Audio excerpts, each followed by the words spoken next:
안녕하세요. 니나노 코딩의 파이썬 12번째 챕터 예외 처리인데요. 파이썬에서는 어떤 방법으로 예외 처리를 할 수 있는지 알아보겠습니다. 프로그램이 실행되고 있는 동안에 에러나 예외 상황이 발생하면 프로그램이 바로 종료될 수 있는데요. 이것은 프로그램의 잘못된 동작을 막기 위해서 파이썬이 자체적으로 취하는 조치입니다. 하지만 이것을 무시하고 예외적으로 처리하고 싶을 때는 try except 문을 사용하면 되는데요. try 블록의 명령문 1을 수행하는 중에 에러가 발생하면 except 블록의 명령문 2가 수행되지만 에러가 발생하지 않으면 수행되지 않습니다. 만약에 이렇게 코딩을 하고 실행하면 add가 정의되지 않았다는 name error 메시지와 함께 프로그램이 바로 종료되기 때문에 포문은 반복되지 않습니다. 하지만 try except 문을 사용해서 코딩하면 프로그램이 바로 종료되지 않고 포문을 4번 모두 실행하고 나서 종료가 되는데요. try에서 오류가 발생하면 except를 실행하고 나서 반복문에 처음으로 돌아가기 때문입니다. 이것은 변수 라이센스에 저장된 내용 중에 파이썬을 찾아서 인덱스를 돌려주는 프로그램입니다. 인덱스는 어떤 문자열에 포함된 부분 문자열의 위치를 정수로 돌려주는 값인데요.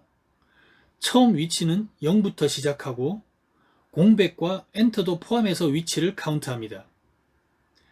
그런데 변수에 저장된 내용 중에서 찾고 있는 대상이 더 이상 없으면 밸류 에러가 발생하기 때문에 이미 찾아서 저장한 인덱스마저도 출력하지 못하고 프로그램이 종료됩니다.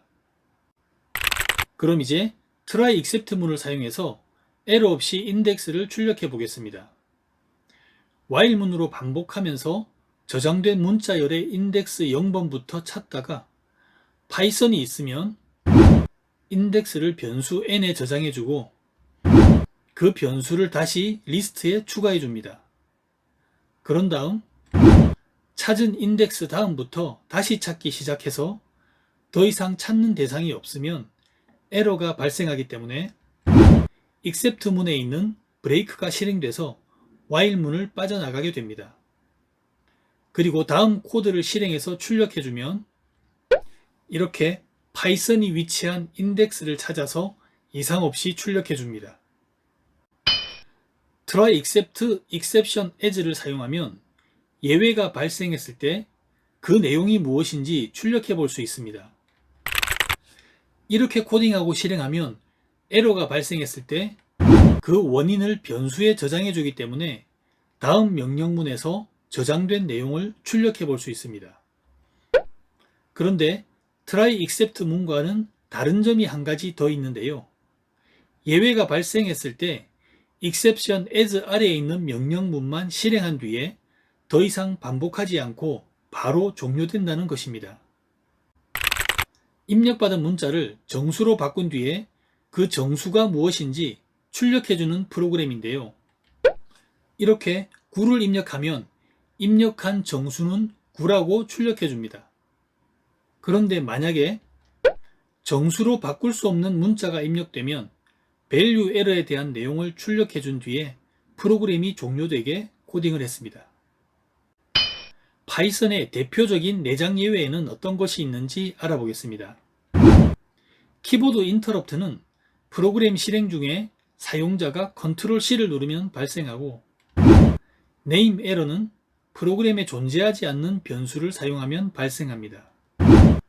신텍스 에러는 문장 구조에 오류가 있을 때 발생하고 타입 에러는 변수의 자료형에 오류가 있을 때 발생합니다. 그리고 밸류 에러는 함수의 매개 변수가 잘못 전달되었을 때 발생합니다. 내장 예외 중에 컨트롤 C를 입력하면 프로그램이 종료되는 키보드 인터럽트를 사용한 예제인데요. 카운트를 1씩 증가시키면서 무한 반복하다가 컨트롤 C를 입력하면 키보드 인터럽트 아래에 있는 명령문을 실행한 뒤에 프로그램이 종료됩니다.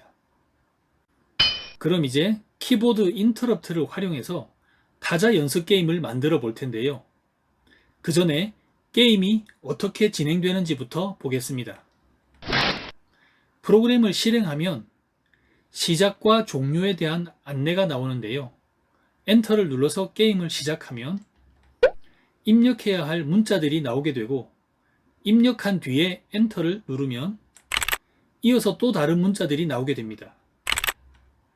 그러다가 게임을 그만하고 싶을 때 컨트롤 C를 누르면 게임을 한 총 시간과 횟수를 출력해주고 프로그램이 종료됩니다. 그러면 코딩해야 할 내용들을 정리해 보겠습니다. 문제로 출제될 단어들을 리스트에 저장하고, 랜덤 모듈의 초이스 함수를 사용해서 리스트에 저장된 단어 중에서 무작위로 한 개씩 출제합니다. 그리고 타임 모듈의 타임 함수로 시간을 체크하는데요. 타임 함수는 1970년 1월 1일 0시 0분 0초를 기준으로 그때부터 함수가 호출된 시점까지 얼마나 지났는지를 실수형의 초 단위로 알려줍니다. 이것을 유닉스 타임스탬프라고 하는데요. 이 내용들을 코드로 옮기면 이렇게 됩니다. 그럼 이제 이 코드들을 참고해서 프로그램을 작성해 보시기 바랍니다. 그러면 코드를 함께 보겠습니다. 랜덤과 타임 모듈을 불러오고 문제로 출제하고 싶은 단어들을 리스트에 저장합니다.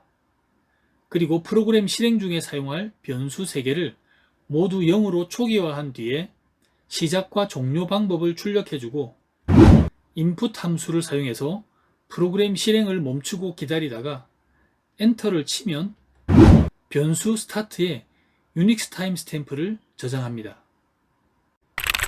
그리고 while문으로 무한 반복을 하는데요. 반복을 한번 실행할 때마다 문제가 하나씩 출제되기 때문에 변수 num을 1씩 증가시켜 줍니다.